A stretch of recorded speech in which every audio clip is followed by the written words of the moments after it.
Welcome, student. Now we are discussing here PGT Journal Awareness Notes. Uh, First of all, we are discuss here NEP 2020 Vision, Structure, and key components, teacher education, digital integration, schemes, educational bodies, and reports, current affair 2024 to 2025, and facts, GK, and conclusion. First of all, NEP 2020 Vision and Structure introduction introduction सबसे पहले हमको ध्यान में आना चाहिए कि ये NEP 2020 approve कब हुई थी जुलाई 29 2020 को, ठीक है। और इसने रिप्लेस किसको किया था? नेशनल पॉलिसी ऑन एजुकेशन 1986 को रिप्लेस करके इसने जुलाई 29 2020 को इसने नई एजुकेशन पॉलिसी ने पुरानी एजुकेशन पॉलिसी को रिप्लेस किया था, ठीक है। विजन क्या है इसका? विजन है transformation, transform Indian education system into vibrant knowledge society, 5 year of implementation up to 2025, ठीक है। यानी 2025 तक इसने इसका vision transform India into vibrant knowledge society, ठीक। Over 105 universities adopted FYUP higher education enrollment up to 30% to 4.46 crore। इसके बाद क्या है कि फिलोसफिकल शिफ्ट क्या है?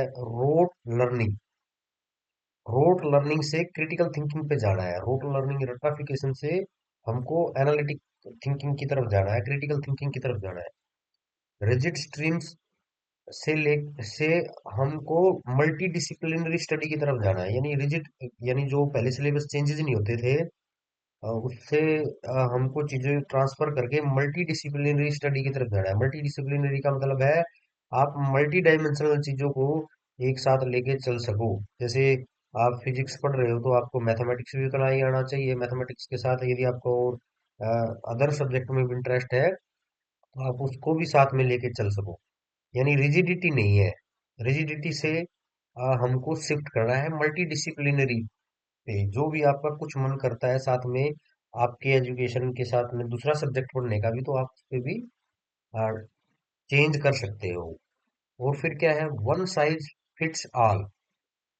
एक ही वन साइज फिट्स ऑल का मतलब क्या है? आप जो पहले रिजिडिटी थी, या वन साइज फिट्स ऑल, यानी एक ही टाइप की स्टडी जो सबके ऊपर फिट होती थी, उससे उससे शिफ्ट होके आप अब इक्विटेबल एंड इंक्लूसिव।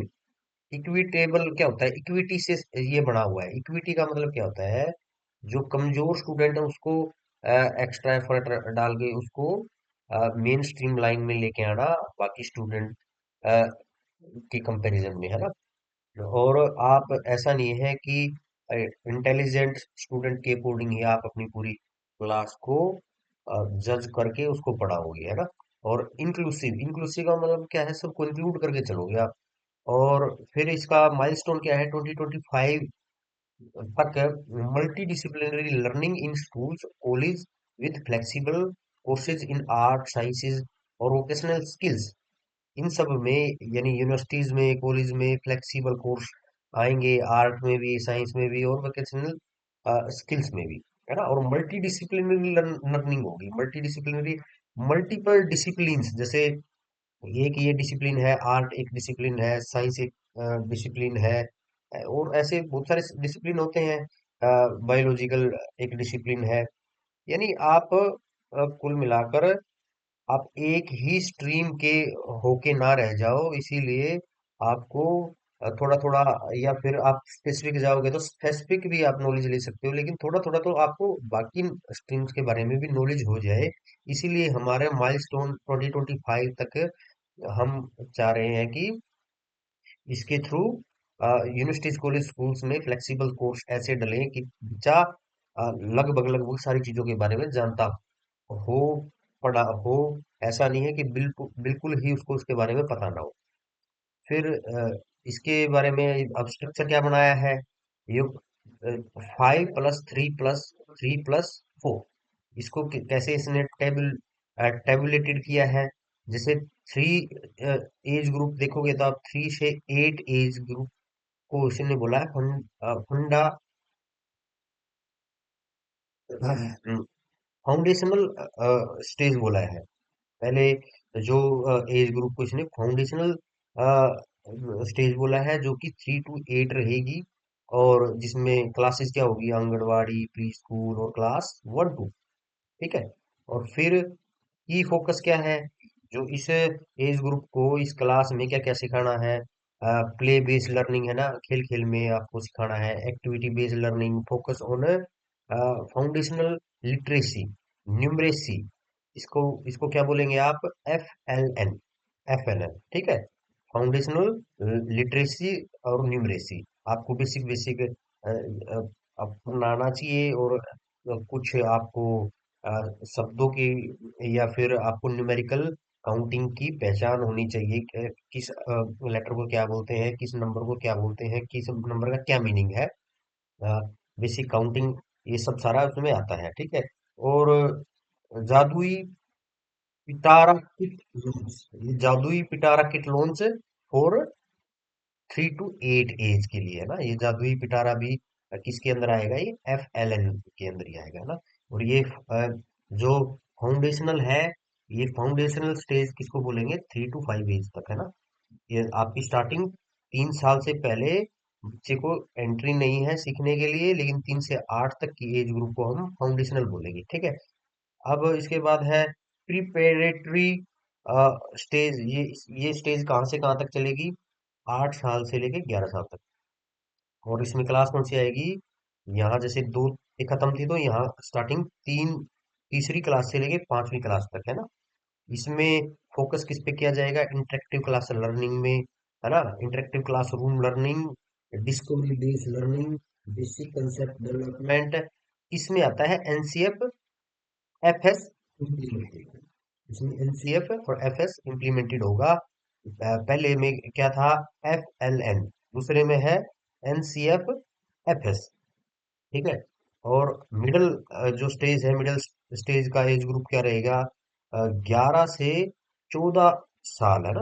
और क्लास कौन सी कवर होंगी इसमें, छठी से 8वीं तक है ना, 3 क्लास है। तो देखो यहाँ पे भी आप देखोगे तो की फोकस एरिया क्या है, introduction of subject teachers, experimental learning in science, humanities, arts, integration, vocational from grade 6।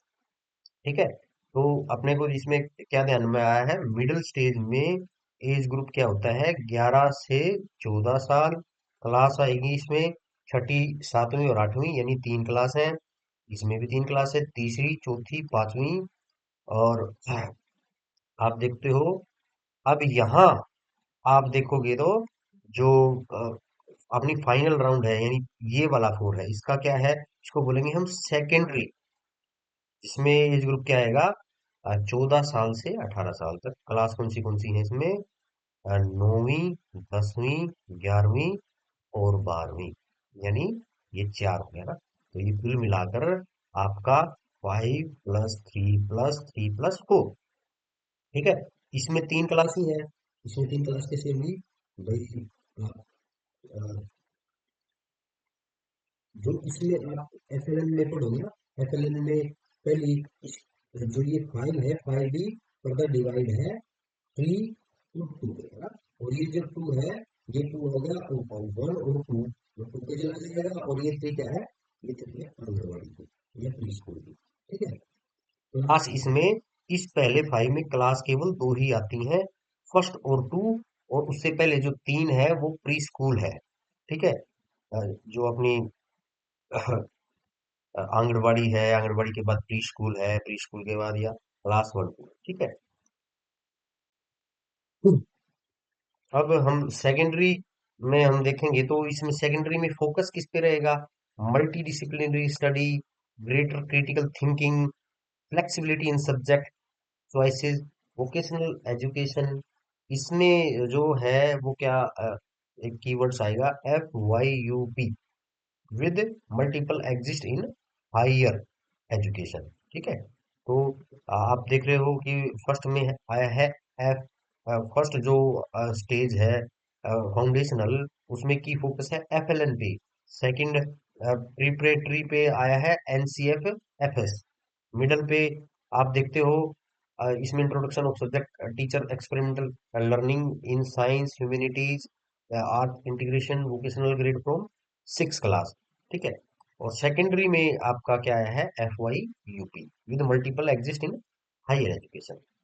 अब ये फाउंडेशनल लिटरेसी या न्यूमरेसी क्या है FLN, इसके बारे में डिटेल से अब बात करने जा रहे हैं। इसमें अर्जेंट नेशनल मिशन, ये बिल्कुल अर्जेंट नेशनल मिशन के अंडर आता है, हायर प्रायोरिटी पे है। FLN बहुत जरूरी है, बहुत इंपॉर्टेंट टॉपिक है।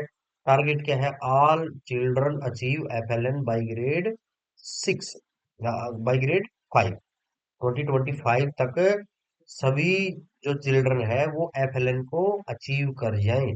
और 2025 में प्रोग्रेस क्या है इसकी, निपुण NIPUN Bharat advancing fundamental foundational text book prepared for subject grades. यानी निपुण भारत ने निपुण भारत एक स्कीम है, इसके अंडर क्या है, फाउंडेशनल टेक्स्ट बुक प्रिपेयर हो चुकी है। 2025 तक ये प्रिपेयर कर रही थी। टारगेट क्या था, ऑल चिल्ड्रन अचीव FLN। ठीक है, प्रोग्रेस 2025 तक क्या हुई है, निपुण भारत एडवांसिंग, निपुण भारत एडवांस हो चुका, एडवांसिंग यानी ये जो स्कीम है ये आगे बढ़ बढ़ चुकी है और फाउंडेशनल टेक्स्ट बुक प्रिपेयर हो चुकी है। फिर निपुण भारत के बारे में इसने बताया है, निपुण भारत की फुल फॉर्म क्या है, national initiative for proficiency in reading and understanding and numeracy. यानी छोटे बच्चों के लिए है, तो नेशनल इनिशिएटिव है, ये नेशनल लेवल पर इनिशिएट कर रखा है कि प्रोफिशिएंसी होनी चाहिए, पढ़ने में आराम से पढ़ सके बच्चा, समझ सके, और नंबर के बारे में भी उसकी जानकारी होनी चाहिए, बेसिक 2+2 क्या है, 1+3 के क्या है, ये न्यूमरेसी का भी ज्ञान हो, पढ़ने भी लगभग लगभग एक्सपर्ट हो जाए और समझ भी सके वो, है ना। लॉन्च कब किया है ये, जुलाई 2021 में। टारगेट क्या है, ग्रेड 3, 26-27 तक FLN ग्रेड 3 तक आपका अचीव हो जाना चाहिए। विद्या प्रकाश फॉर प्लेड बेस्ड प्रिपरेशन, यानी टारगेट इसका 26-27 तक ग्रेड 3 तक FLN अचीव हो जाना चाहिए। ठीक है, अब क्या है क्वेश्चन और आंसर भी इसमें कुछ बन सकता है। FLN टारगेट पीरियड क्या है, FLN टारगेट पीरियड 3 है, 2026 से 2022 तक। ठीक है, ग्रेड 3 तक हमको ये अचीव करना है। फिर क्या है, मल्टीलिंग्विज्म एंड मॉडर्न ऑफ इंस्ट्रक्शन। मल्टीलिंग्विज्म का मतलब क्या है, मल्टी यानी बहुत सारी लिंग्विज्म यानी लैंग्वेज, है ना, और medium of instruction, mother tongue focus. सबसे पहले क्या है, मल्टीलिंग्विज्म एंड मीडियम ऑफ इंस्ट्रक्शन का पॉइंट मदर टंग पे फोकस है। मीडियम क्या है, मदर टंग में आपको अंटिल ग्रेड 5, यानी प्रेफरेबली ग्रेड 8 तक, यानी आपको अ, कक्षा 5 तक तो मदर टंग में ही चीजों को पढ़ाना है। रेफर 8वीं क्लास तक भी आप इस चीज को कंटिन्यू कर सकते हो। हेल्प इन कंसेप्ट अंडरस्टैंडिंग, यानी ये मदर टंग में आप पढ़ाओगे तो ये कंसेप्ट को अंडरस्टैंडिंग करने में आपकी सहायता करता है।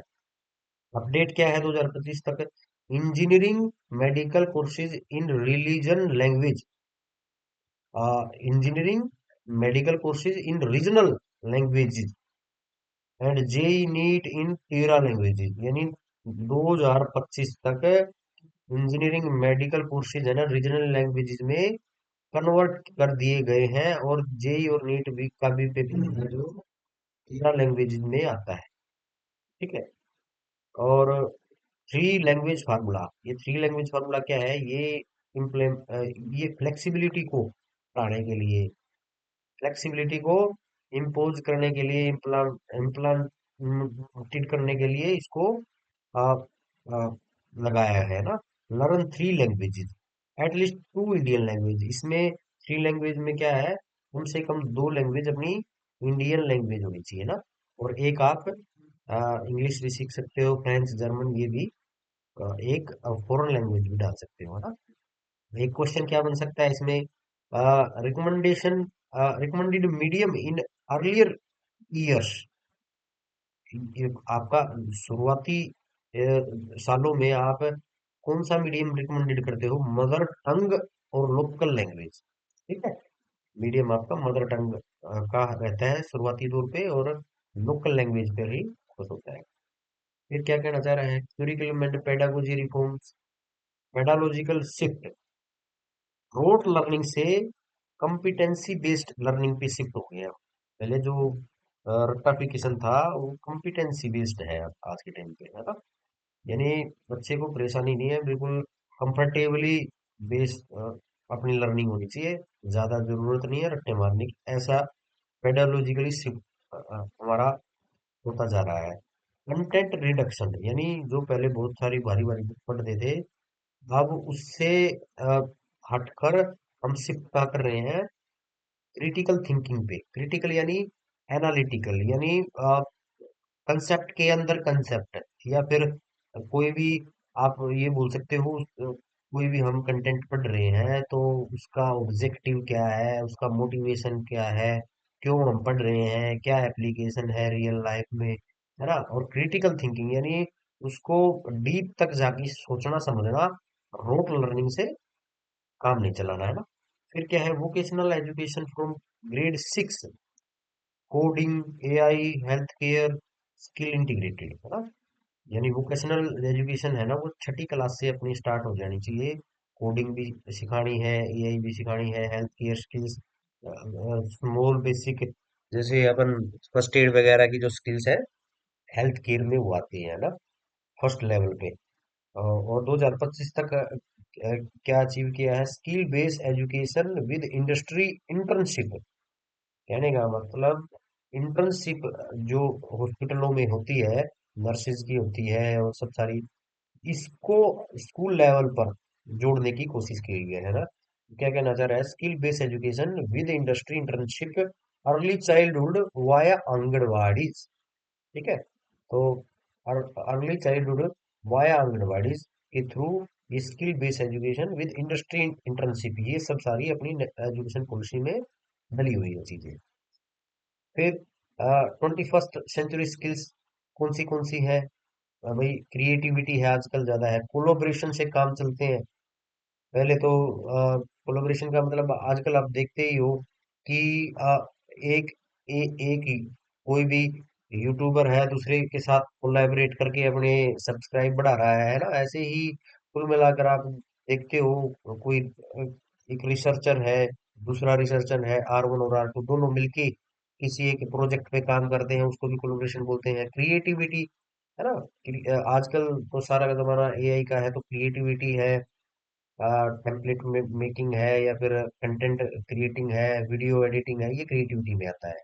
ये 21वीं सदी में तो हो रहा है, इससे पहले नहीं था। प्रॉब्लम सॉल्विंग, है ना, प्रॉब्लम सॉल्विंग का, अनसोल्व प्रॉब्लम को सोल्व करने का, via AI, via computer, via software, problem solving का ये आज का टाइम है, सेंचुरी है ये, है ना।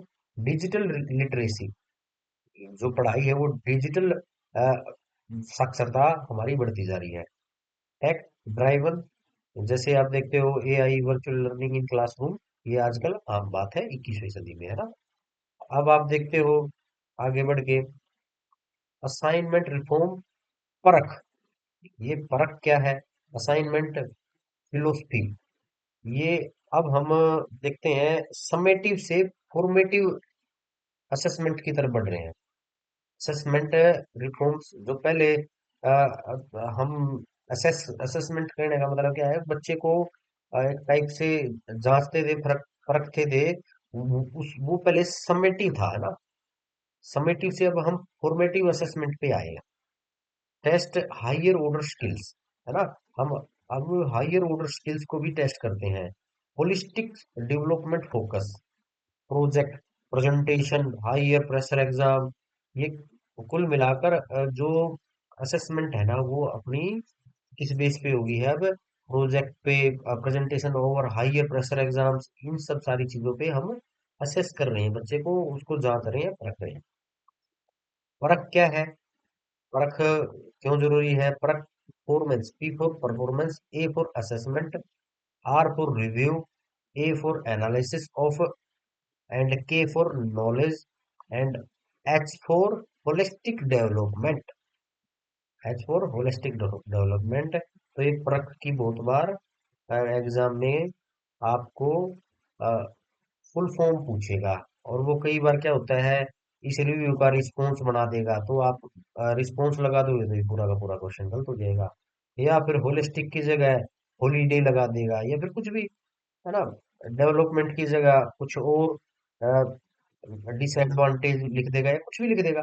आपको नेगेटिव सेंस में तो आंसर देना ही नहीं है, ऑलवेज पॉजिटिव सेंस में आंसर देना है। तो असेसमेंट की जगह असाइनमेंट दे देगा, परफॉर्मेंस की जगह प्रोफिशिएंसी दे देगा, तो आपको एक एक वर्ण आपको पता होना चाहिए। परख की फुल फॉर्म क्या है, अगेन इंपॉर्टेंट है, तो एक बार और कर लेते हैं। Performance assessment review and analysis of knowledge for holistic development, national assessment centre under NCERT. ये क्या है? नेशनल असेसमेंट है, परख कुछ नहीं है, परख एक नेशनल असेसमेंट है अंडर एनसीईआरटी, है ना, जो कि वर्क्स फॉर ब्रॉड इक्विवेलेंस। और 2024 में इसका सर्वे हुआ था, और सर्वे में कितने बच्चे लिए थे इन्होंने? 21,15,000 बच्चों का इन्होंने ब्रॉड लेवल पर एक सर्वे किया था, जिसमें 21,15,000 बच्चों को इन्होंने एक सर्वे का डाटा लिया था, एक सैंपल लिया था, जिसपे इन्होंने कुल मिलाकर सर्वे किया था। स्टडी करते हैं सर्वे से, है ना, फिर उसी से तो बाद में पॉलिसी बनती है। अब क्वेश्चन आंसर ये भी बन सकता है, board exam attempt per year कितने होंगे आगे, तो ये इसका आंसर आप ढूंढ सकते हो। फिर टीचर एजुकेशन रिफॉर्म्स, ये एनपीएसटी, इसका फुल फॉर्म क्या है? National professional standards for teacher, national professional standards for teacher, ये इसकी फुल फॉर्म है। फ्रेमवर्क, ये क्या है? NPST, framework for teacher कंपिटेंसीज।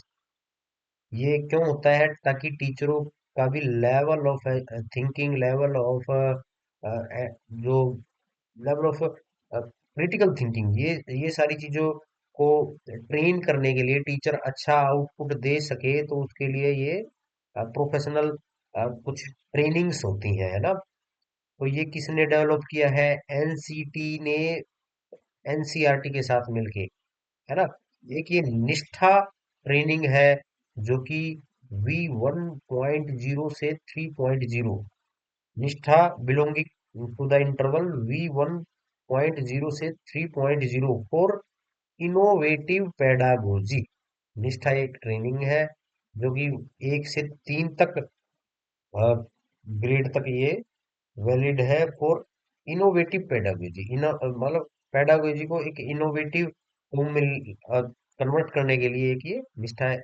ये कल को कोई पूछ रहे निष्ठा क्या है, निष्ठा एक ट्रेनिंग है, किसके लिए है? टीचर्स के लिए है। और एनपीएसटी क्या है? ये भी एक टाइप से national professional standard for teachers है। फिर ये क्या है? आईटीईपी, 4 ईयर इंटीग्रेटेड बीएड है ये। आईटीईपी, 4 ईयर इंटीग्रेटेड बीएड, ठीक है। और minimum qualification from 2030 combines bachelor with BEd, यानी ये आईटीईपी क्या है? ये बैचलर को बीएड के साथ कंबाइन करती है। फोकस क्या है? मेंटरशिप और कंटिन्यूस डेवलपमेंट। ये इसका फोकस क्या है आईटीईपी का? कि भाई मेंटरशिप पे है और कंटिन्यूस डेवलपमेंट पे, ठीक है। अब क्वेश्चन आंसर क्या है भाई? न्यू टीचिंग क्वालिफिकेशन फ्रॉम 2030 क्या है भाई? दो 2030 से क्या क्वालिफिकेशन हो जाएगी टीचिंग की? 4 साल की इंटीग्रेटेड बीएड, ठीक है, जिसको बोलेंगे हम ITEP। ठीक है। डिजिटल इंटीग्रेशन क्या है? डिजिटल इंटीग्रेशन है आपका क्या दीक्षा। डिजिटल इंटीग्रेशन का एक की पॉइंट्स क्या है? दीक्षा, दूसरा है स्वयं, फिर है NETF, फिर है EPG पाठशाला। दीक्षा में क्या आता है? दीक्षा की फुल फॉर्म देखोगे तो digital infrastructure for knowledge sharing, E book and content. ठीक है। तो कुल मिलाकर दीक्षा यहाँ से बनते हैं कि भाई, फिर स्वयं भी एक ऑनलाइन प्लेटफॉर्म है, ऑनलाइन कोर्स प्लेटफॉर्म है ये ना, अप टू 40%। क्रेडिट वाया स्वयं, है ना। ये बहुत इंपॉर्टेंट है, कई जगह इसका 50% आ जाता है, कई बार इसका 60% आ जाता है। इसका मतलब क्या है? स्वयं का मतलब ये है, जब आप स्कूलों में पढ़ाओगे, यूनिवर्सिटीज कॉलेज में पढ़ाओगे, तो स्वयं से यदि कोई यूनिवर्सिटी चाहे पढ़ाने के लिए, तो वो दो टीचरों को कम करके स्वयं को इम्प्लीमेंट कर दे, तो इसका मतलब क्या है? आप बच्चे को, है ना, स्वयं से 40% तक पढ़ा सकते हो। यानी क्रेडिट्स है, जो वर्कलोड है वो टीचर को यदि कम कर भी दे, हम एक टीचर को कम करके और स्वयं से पढ़ाएंगे, तो वो भी लीगली जस्टिफाइड है। स्वयं का मतलब एक टाइप से बच्चे को जो क्रेडिट्स पढ़ाए जाएंगे वो 40% तक पढ़ाए जा सकते हैं ऑनलाइन। ठीक है। तो एक टाइप से वैसे ये टीचर्स के लिए खतरनाक ही है, जॉब्स की पॉइंट ऑफ व्यू से। और अब देखेंगे तो ये NETF, national educational technology firm. NETF क्या है? National education technology firm. EPG पाठशाला, पोस्ट ग्रेजुएट कोर्स। PME विद्या और यूनिफाइड डिजिटल एसेस। 2025 तक क्या है, क्या प्रोग्रेस है? विद्या समीक्षा केंद्र और रियल टाइम डाटा। इसे डिजिटल इनिशिएटिव में 2025 तक क्या प्रोग्रेस हुई है? एक तो सरकार विद्या समीक्षा केंद्र और रियल टाइम डाटा इन्होंने किया है, और निडर NDEAR इंफ्रास्ट्रक्चर को भी डेवलप किया है। EPG Pathshala, PG for post graduation course के लिए है। PME Vidya for unified digital access, यानी यूनिफाइड डिजिटल असेस करने के लिए बच्चों को ये ई विद्या पोर्टल भी इन्होंने स्टार्ट किया है। फिर आगे देखेंगे कोडिंग एजुकेशन। कोडिंग एजुकेशन कहाँ से स्टार्ट है? ये छठी क्लास से ही स्टार्ट करने के लिए बोल रहे हैं। और दूसरा इसमें क्या है कि 50% learner in vocational education by 2025। ठीक है। और यहाँ पर क्या कहा है? AI curriculum in all school by 2023, 2026 तक सारे स्कूलों में AI का करिकुलम पढ़ाना अनिवार्य है। Material ready by December 2020। यानी मटेरियल आपको 2000 दिसंबर 25 तक इसका रेडी भी कर लेना है। और ये कुल मिलाकर 26 में तो 26 के लास्ट तक सभी स्कूलों में AI आप पढ़ाना शुरू कर देना है, करिकुलम में ऐड करके। 50% learners in vocational education by 2025। ये समग्र शिक्षा क्या है? समग्र नाम से ही पता चल रहा है, सम और समग्र एक ही मीनिंग देते हैं। ये लॉन्च कब किया था? 2021 से 2022 में इसको लॉन्च किया था। इंटीग्रेटेड स्कीम है, और किसको करती है? Pre school to senior secondary school तक समग्र शिक्षा अभियान किसके कहाँ से कहाँ तक कवर करता है? ये प्री स्कूल से सेकेंडरी सीनियर सेकेंडरी स्कूल तक ये कवर करता है। सब some three formal schools, group rate कुल मिलाकर 1.9%। तो प्राइमरी में है ड्रॉप रेट, और सेकेंडरी में 14.1% ड्रॉप रेट है, यानी बच्चे पढ़ाई अपनी छोड़ देते हैं। तो कुल मिलाकर समग्र शिक्षा अभियान का हेतु, ऑब्जेक्टिव क्या है? ताकि बच्चे ज्यादा से ज्यादा पढ़ाई से जुड़े रहें, हर किसी को कवर कर सकें। टीचर्स हर हर बच्चे से यानी अब जब भी एडमिशन स्टार्ट होते हैं तो टीचर स्टाफ गवर्नमेंट के भी आजकल बच्चों को जाके मोटिवेट करते हैं कि आप एडमिशन लो सरकारी स्कूल में और यहाँ पढ़ो। ये क्यों किया जाता है? ये समग्र शिक्षा अभियान के तहत ही किया जाता है, ताकि ये ड्रॉप रेट और डाउन आ सके, बच्चे पढ़ाई ना छोड़े अपनी, है ना। क्योंकि जैसे जैसे एज बढ़ती रहती है तो ड्रॉप रेट बढ़ती रहती है। और शुरुआती दौर पे छोटे बच्चे तो पढ़ाई नहीं छोड़ते हैं, इसीलिए ड्रॉप रेट यहाँ पर कम रहता है। ठीक है। और ये समग्र शिक्षा कहाँ से कहाँ तक चलता है? ये प्री स्कूल से सेकेंडरी स्कूल तक। और मर्ज स्कीम कौन सी है? सर्व शिक्षा अभियान एसएससी, फिर राष्ट्रीय माध्यमिक शिक्षा अभियान आरएमएससी। इनका आरएमएससी है तो इसमें कुछ राष्ट्रीय माध्यमिक शिक्षा अभियान की जगह, अभियान की जगह कोई दूसरा वर्ड दे दिया तो ये फिर इसकी फुल फॉर्म गलत हो जाएगी। इसी प्रकार से सर्व शिक्षा की जगह सेवा शिक्षा अभियान आ जाए, है ना, ऑप्शन में, तो ये गलत हो जाएगा आंसर। तो कुल मिलाकर आपको एक एक वर्ड पे फोकस करना है ताकि आप सही ऑप्शन को क्लिक कर सको, है ना। फिर ये आगे क्या कहा है इसने? Teacher education T scheme, teacher number up to 98.07 lakh, और यानी 52.3 lakh female. Teacher education scheme में देखोगे तो आप टीचर्स नंबर है ना आपने 98.07 लाख है, जिसमें से फीमेल कितनी है? 52.3, यानी 50% से भी ज्यादा जो टीचर्स हैं वो अपनी महिलाएं हैं। फिर क्या है? समग्र शिक्षा अभियान किस लेवल को कवर करता है? ये आंसर दे रखा है pre school to senior secondary school. फिर ये PM Shri school and other schemes क्या है? PM Shri school, PM school for rising India, PM Shri school की जो अपनी, जो यहाँ इसकी फुल फॉर्म भी क्या है? पीएम फॉर, पीएम प्रधानमंत्री, स्कूल एस, एच के लिए श्री, और राइजिंग के लिए आर और आई, राइजिंग इंडिया के लिए R of I. PM Shri का फुल फॉर्म क्या है? PM school for rising India. Launch कब की थी ये? सितंबर 2022 में। टारगेट क्या है भाई? 14,500 मॉडल स्कूल बनाने हैं। जो एग्जिस्टिंग गवर्नमेंट स्कूल है उनको एक लेवल सेट करके नंबरिंग को 14,500 स्कूलों तक, सरकारी स्कूलों को मॉडल स्कूल बनाना है, जिसमें आज के सत्र के हाई लेवल इंफ्रास्ट्रक्चर उसमें डेवलप करना है, और टीचर्स का भी लेवल उसमें अप अपडेटेड होना चाहिए, है ना। अच्छे टीचर्स होने चाहिए, अच्छा इंफ्रास्ट्रक्चर होना चाहिए, और स्टूडेंट की भी संख्या एक अच्छी स्ट्रेंथ हो, यानी जिनको अपन मॉडल के तौर पे दिखा सके बहुत अच्छे स्कूल में से, है ना। और शो काज क्या है इसका? NEP 2020 components upgrading for inclusivity, है ना। पीएम श्री में क्या है? एनईपी को भी 2020 को, एनईपी न्यू एजुकेशन पॉलिसी को भी आपको इम्प्लीमेंट करना है जल्दी से जल्दी, और अपग्रेड करना है इंक्लूसिविटी, यानी आपको ज्यादा से ज्यादा सबको इंक्लूड करना है।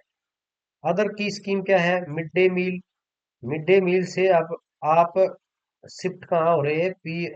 पीएम पोषण शक्ति निर्माण, है ना। मिड डे मील को अब किस नाम से बदल दिया है? आप देखते ही हो, एक सरकार आती है दूसरी जाती है, तो दूसरी जो आती है सरकार वो पिछले वाली स्कीमों के नाम जरूर बदलती है, ताकि जनता को भी ये लगे कि ये स्कीम इस गवर्नमेंट में ही स्टार्ट हुई है ना। तो कुल मिलाकर विषय ये है, जो ये पहले स्कीम थी मिड डे मील की, तो पीएम पोषण शक्ति निर्माण इसका नाम हो गया है Beti Bachao Beti Padhao scholarship for SEDGC। ये SEDGC स्कॉलर स्कीम किसके लिए है? SC ST, अब जिसका एनरोलमेंट है, यानी जिसकी अटेंडेंस है वो 50 to 75% तक यदि है बच्चे की, तो वो स्कॉलरशिप ले सकता है। SEDGS स्कॉलरशिप नाम से, है ना। स्वयं प्रभा, स्वयं प्रभा का मतलब क्या है? ये तो आप देखते ही हो, ये तो बिल्कुल फ्री ऑफ कॉस्ट आपकी टीवी पे भी 34 DTH चैनल्स हैं, 34 डीटीएच चैनल्स के कलेक्शन को ही हम स्वयं प्रभा बोलते हैं। यानी स्वयं की जो अपना मूक्स है, एक ऑनलाइन डिजिटल प्लेटफॉर्म है। और स्वयं प्रभा क्या है, एक डीटीएच जो चैनल है, फ्री ऑफ कॉस्ट के जो चैनल है, आपके घर पे भी आप देखते हो तो ये फ्री ऑफ कॉस्ट, इनका कोई चार्जेबल नहीं है ये। तो आप देखते हो ये स्वयं प्रभा के अ, अंदर आते हैं ना। फिर क्या है, no detention policy abolish for 5 and class 5 and 8, यानी दिसंबर 2024 में ये क्या बोला है, no detention policy abolish for 5 to 8। New India literacy क्या है ये, ULLAS, ULA ULLAS का न्यू इंडिया लिटरेसी से कनेक्टेड है। आगे कुछ क्वेश्चन आंसर बनेंगे। फिर क्या है इसमें देखो, NCERT क्या है, national council for educational research and training. इसका आप देखते हो प्राइमरी रोल क्या है, फंक्शन क्या है, develop national curriculum framework. National level पे ये आपका करिकुलम को बनाने का, डेवलप करने का, सेट करने का इसका काम है। सिलेबस बनाने का काम है, टेक्स्ट बुक बनाने का काम है, NCERT बुक बनाने का काम है। Conduct research in school education and nodal agency for NEP implementation, है ना। कोई भी नई एजुकेशन पॉलिसी आती है तो उसको भी इम्प्लीमेंट करने की गारंटी NCERT करता है। NCF FS और SC लोन्स, यानी ये NCF को भी लॉन्च करता है। और CBSE का फुल फॉर्म क्या है, central board for secondary education. इसका प्राइमरी रोल और फंक्शन क्या है, conduct all India secondary and senior secondary certificate exam. Affiliate schools, affiliation देता है अक्रॉस द इंडिया, सारे स्कूलों को CBSE अपनी एफिलिएशन देता है एक मिनिमम स्टैंडर्ड के ऊपर, है ना। अच्छे प्राइवेट स्कूल होते हैं तो वो CBSE के अंडर ही आते हैं। डेवलप कैरिकुलम फॉर एफिलिएशन, यानी जो एफिलिएटेड स्कूल है उनके लिए करिकुलम बनाता है। रीजनल लैंग्वेज को भी इंटीग्रेशन करता है।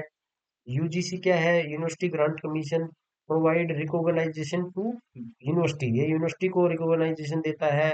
और डिस फंड, यानी डिस्ट्रीब्यूट्स आना चाहिए यहाँ पर, डिस्ट्रीब्यूट्स फंड, ये यूनिवर्सिटीज को फंड देता है। Maintain standard in higher education, higher education में जो स्टैंडर्ड है उनको मेंटेन करने के लिए ये अ, अ, प्रतिबद्ध है UGC, है ना। To be replace by HECL, यानी ये पहले UGC की जगह HECL था, तो अब NCRF और NHEFQ ये क्या है, ये क्रेडिट्स देते हैं, ये स्कोरिंग करते हैं, रैंकिंग देते हैं यूनिवर्सिटीज को। NCRF रैंकिंग आपने यूनिवर्सिटीज की सुनी होगी, NHEFQ रैंकिंग सुनी होगी। किसी भी आप यूनिवर्सिटी का लोगो देखते हो तो उस लोगो से बहुत सारी चीजें ध्यान में आ जाती है। UGC का लोगो मिलता है, NCRF का लोगो मिलता है। और जो A+ ये इस टाइप के जो जो ये रैंकिंग मिलती है वो भी आपको UGC रैंकिंग मिलती है या फिर NCRF रैंकिंग मिलती है। NCTE क्या है, national council for teacher education. इसकी रोल और प्राइमरी रोल और इसके फंक्शन क्या है, regulatory body for teacher education programme institution, set norms and standard for teacher training. और ITEP, और ITEP का मतलब क्या था, 4 साल की इंटीग्रेटेड बीएड जो 2023 से लागू हो जाएगी। और NPST को कंट्रोल करने का इसका काम है, ठीक है, उसको लागू करने का काम है। NIOS का मतलब क्या है, national institute of open schooling, provide educational through open and distance learning mode. NIOS आपको डिस्टेंस की जितनी भी यूनिवर्सिटीज में जो कोर्सेज चलते हैं उनको ये क्या करता है, प्रोवाइड्स एजुकेशनल, यानी ये कुल मिलाकर उनको डिस्टेंस के जितने भी कोर्सेज चलते हैं तो उनको ये वेरीफाई करता है, सर्टिफिकेट देता है, उनको चलाने की मंजूरी देता है, मान्यता देता है, ठीक है। तो NIOS की रैंकिंग डिस्टेंस की कोर्सेज के लिए है। Provide educational through open and distance learning mode, है ना। Offer secondary and senior secondary courses, vocational programme ODL regulation revise, ये ओडीएल का मतलब क्या है, ओपन डिस्टेंस लर्निंग है ना। तो फिर इस पे भी बहुत सारे क्वेश्चन बन सकते हैं। अब क्या कहा है इसने, इम्पोर्टेंट एजुकेशन रिपोर्ट, एक रिपोर्ट आई है किसके, एक ये प्रथम एनजीओ है जिसने एक रिपोर्ट निकाली है, A S E R. A S E R report कब आई है, ये 2024 में। फोकस किस पे था इसका, basic reading and arithmetic in rural India. ग्रामीण एरिया में आपकी अ, मूलभूत आप कुछ चीज पढ़ सकते हो, अखबार पढ़ सकते हो या नहीं पढ़ सकते, या छोटा मोटा जोड़ घटा गुणा कर सकते हो। ये इसने रिपोर्ट निकाली थी, एसआर रिपोर्ट, प्रथम एनजीओ ने, जो कि 2024 में आई थी। Government school enrol down to 75%। इसके जो आउटपुट क्या ही है भाई, गवर्नमेंट स्कूल की एनरोलमेंट है ना वो 67% डाउन आई है अटेंडेंस, यानी बच्चों ने ड्रॉप ड्रॉप किया है। Learning level not back to pre covid, यानी कोविड के बाद लर्निंग लेवल उठ नहीं पाया है। ये बहुत इंपॉर्टेंट रिपोर्ट आई थी। अदर रिपोर्ट क्या थी, नास, नास का मतलब क्या है, नेशनल अचीवमेंट सर्वे, ये किसने की थी, एनसीईआरटी ने। फिर क्या है, यूडिस्क रिपोर्ट क्या थी, ये real time school data system, जो क्या करता है, 24 पॉइंट, यानी 24 करोड़ 80 लाख स्टूडेंटों को इसने कवर किया था। परख क्या है कि राष्ट्रीय सर्वेक्षण है ये, परख क्या है, राष्ट्रीय सर्वेक्षण है। इसने असेस किया था 21,15,000 स्टूडेंटों को, main schooling year up to 7 lakh और 33,000 तक, है ना। तो कुल मिलाकर ये एक ए आई एस एच ई 2022 से 2030 तक एक ये अदर रिपोर्ट आई है, उसमें इसने क्या फाइंड आउट किया है, ही ही यानी स्टूडेंट्स जो कि मेल हैं, एनरोल थे कितने, 4.46 करोड़, है ना। और ये क्या है, patent apps by educational institution tripled to 23,306, यानी 23,306 पेटेंट हुए हैं। यानी पेटेंट का मतलब समझते हो ना, रिसर्च से भी नेक्स्ट स्टेज होती है। आप कोई भी पीएचडी करते हो, पीएचडी के बाद एक की जो स्टेज होती है, आप कोई भी पेपर निकालते हो तो उसको पेटेंट करवाते हो, उसका अधिकार क्षेत्र कॉपीराइट लेते हो। तो पेटेंट देने वाली अपनी गवर्नमेंट एजेंसीज भी हैं। तो कुल मिलाकर जो कि 2022 और 23 में इसमें फाइंड आउट आया कि भाई जो पहले पेटेंट थे वो ट्रिपल हो गए हैं, ट्रिपल होकर 23,306 पर पहुंच गए हैं। ठीक है। अब एजुकेशनल करंट अफेयर में आप देखते हो, रिसेंट इनिशिएटिव क्या हुआ है, नेशनल क्रेडिट फ्रेमवर्क, एनसीआरएफ। जो ये क्या है, क्रेडिट देने की एजेंसी है एक, कुल मिलाकर जैसे यूजीसी है ना, ये रैंकिंग देती है एनसीआरएफ, है ना। क्रेडिट अकोलमिनेशन होता है, ट्रांसफर होता है ना। तो कुल मिलाकर ये जादुई पिटारा क्या है, जादुई पिटारा का मतलब है प्ले बेस्ड लर्निंग, जो कि 2023 फरवरी में शुरू किया गया था। जादुई पिटारे का मतलब है, नाम से ही पता चल रहा है, खेल खेल में सिखाना। भारतीय भाषा उत्सव, Indian language celebration, new AI centre for education. ठीक है। और जिसमें क्या है, इसका बजट कितना रखा था भारतीय भाषा उत्सव का, 500 करोड़, किस बजट सेशन में, 2025 से 26 में।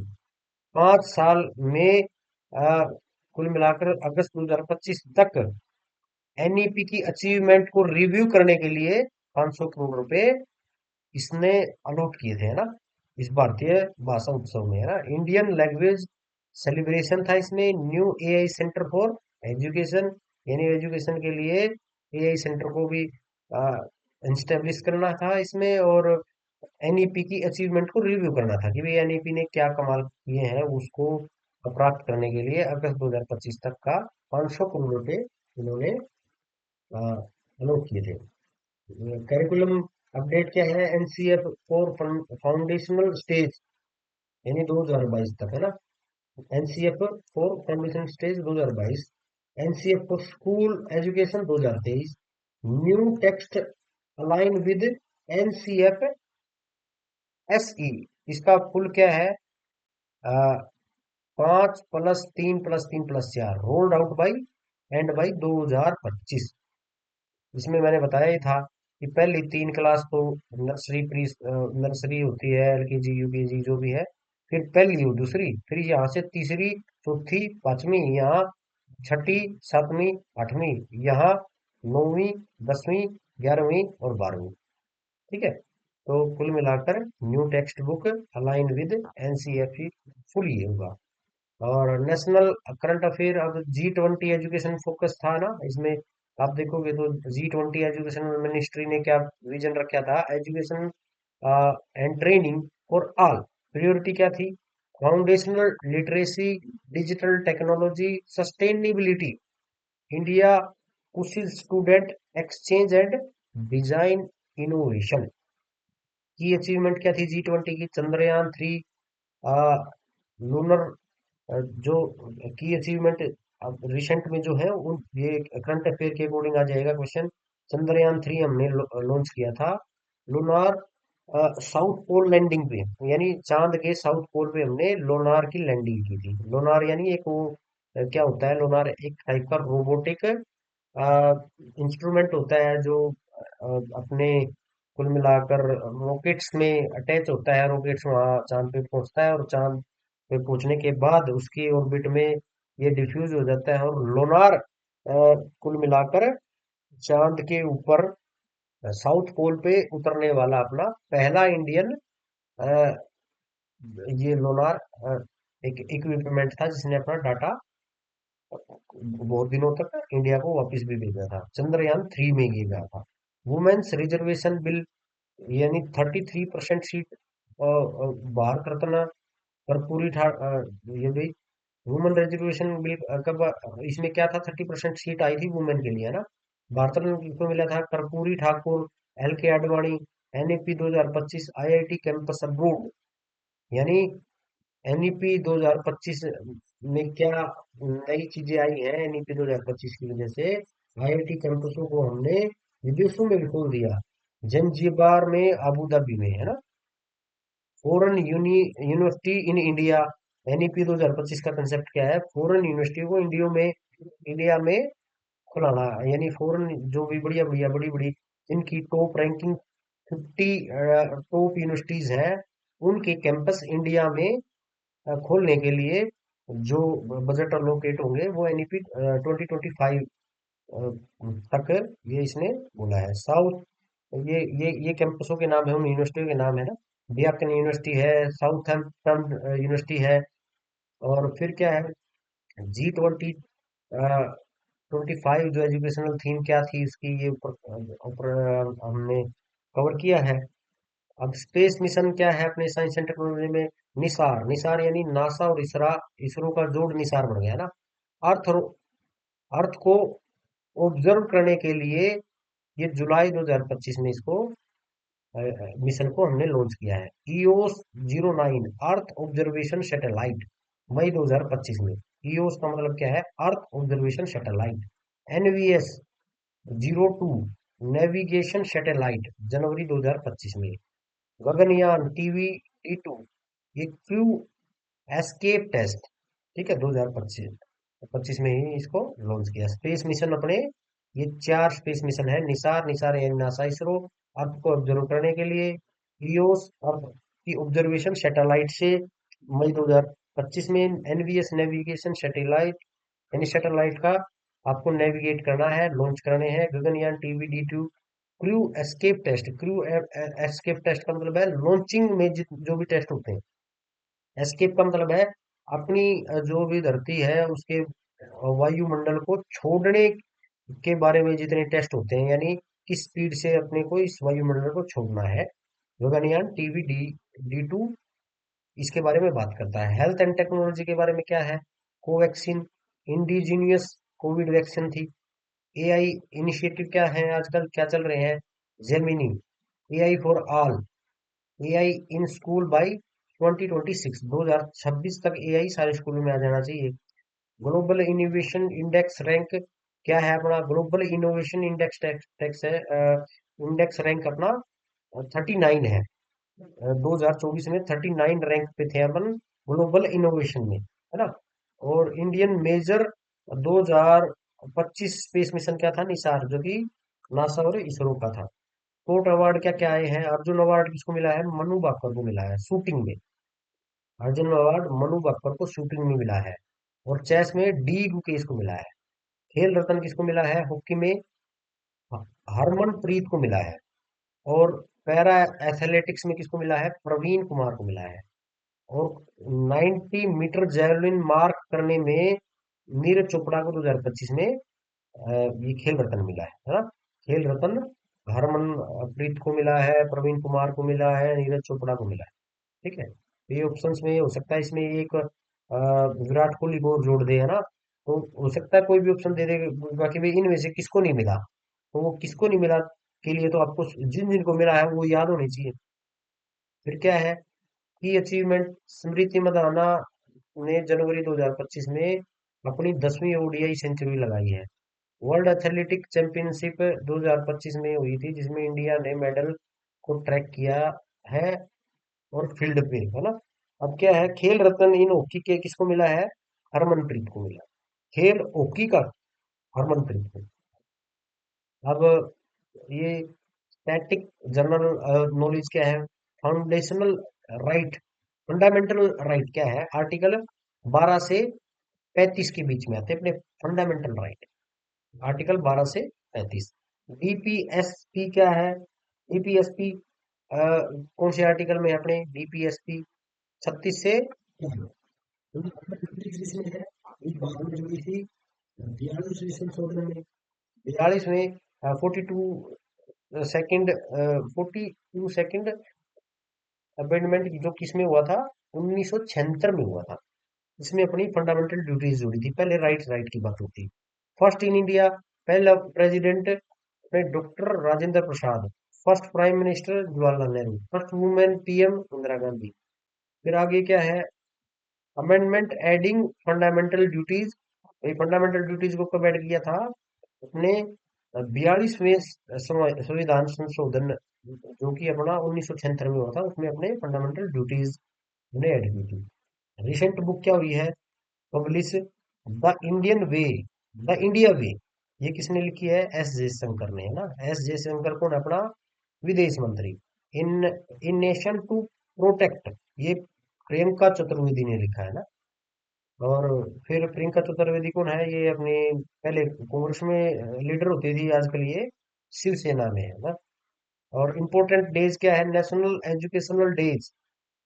नेशनल एजुकेशन डेज अपना नवंबर 11 है, जिसमें 2025 ऑनर्स मौलाना अबुल कलाम आजाद को याद करते हुए हम नवंबर 11 को हम नेशनल एजुकेशन डे बनाते हैं। टीचर्स डे 5 सितंबर।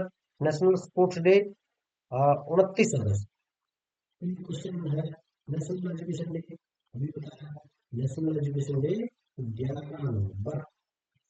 ठीक है, रिसर्च स्ट्रेटजी आप ये सब सारा पढ़ सकते हो। तो कुल मिलाकर thank you students for joining.